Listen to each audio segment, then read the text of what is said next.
મુકેશભાઈ પ્રેમ કેને કહેવાય? કેને કહેવાય? પ્રેમ એને એવો કહેવાય પ્રેમ કે હંસ ને હંસલી બે હતો. હા હંસ ને હંસલી બે હતા ને બે ને એવો પ્રેમ હતો અને ઓછા ઉડ્યા જતા હતા. ઉડતા ઉડતા બે તરસ્યા છે એટલે આડા આવડું બધે જોયું તારે એક નાનું ખબુકલિયું નજરમાં આવ્યું. આ ખબુકલિયામાં પાણી એક દણું પીવે એટલું ટીપું એક અને પીનારા બે ને ટીપું પાણીનું એક. આમાં કોણ પીવે ને કોણ ના પીવે? હા તો તાપે કઈ રીતના પીવે તો?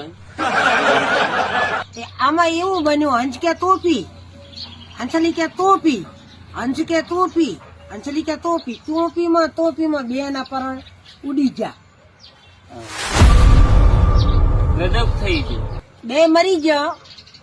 એટલે ભાઈ આ હંસ ને હંસલી ના પ્રેમ હતા એને પ્રેમ કહેવાય. અત્યારે તો પ્રેમ કરે છે ને ઉજળો જણ કે બાજરી વાટવા રાખી, કિયાક ની 5000 માં જણ સારી વાટવા રાખી ઉજળા. આ અત્યારના પ્રેમ છે ને ઉજળિયા પ્રેમ કહેવાય. પ્રેમ તો કેને કહેવાય કે જો હંસ ને હંસલીએ પ્રેમ કર્યો તો ના પીતો હંસે ના પીતો હંસલીએ ટોપીમાં બે ના પરણ જતા રહ્યા એનું નામ પ્રેમ કહે. આજના પ્રેમ તો ઉજળિયા બાજરી જાળી વાટવા રાખી જણી આ વાટીને કરી. આને પ્રેમ ના કહેવાય. સાચો પ્રેમ તો હીરો કહેવાય.